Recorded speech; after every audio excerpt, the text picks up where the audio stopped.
আসসালামু আলাইকুম সবাইকে। আমার হাতে সাদা এই ছোট জারটি একটি ময়শ্চারাইজারের।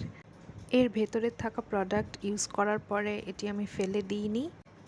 এর গায়ে স্টিকার বা লেবেলটা সরিয়ে ক্লিন করে নিয়েছি। আর এখন রেড কালার দিয়ে ছোট ছোট হার্ট আর ফ্লাওয়ার টাইপ কিছু এঁকে নিচ্ছি। এই টাইপের কিউট কন্টেনারগুলো একদমই ফেলতে ইচ্ছে করে না। একটুখানি লুকটা চেঞ্জ করলে এটা কাজে আসতে পারে। এভাবে নিজের মতো করে কিছু একটা বানিয়ে ইউজ করতে আমার ভালো লাগে। এটার গায়ে রেড কালার দিয়ে ইয়ার স্টাডস লিখেছি, কারণ আমি এটাতে কানে রেগুলার ইউজের স্টাডস রাখবো। এভাবে একটুখানি কালার দেওয়ার কারণে আমার কাছে তো এটা বেশ কিউট লাগছে।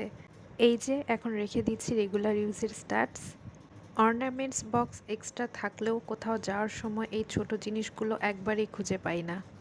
কয়েকটা স্পেসিফিক স্টাডসই শুধু এর মধ্যে রাখছি, কারণ এগুলো একদমই সিম্পল আর রেগুলার কাজে বাইরে গেলে ঘুরে ফিরে এগুলোর মধ্যেই পড়া হয়। এই যে আমার কিউট স্টাডস বক্স রেডি। এটা একদম ড্রেসিং টেবিলের সামনে রেখে দিচ্ছি যাতে হাতের নাগালে থাকে। কেমন লেগেছে জানাবেন। Thank you for watching.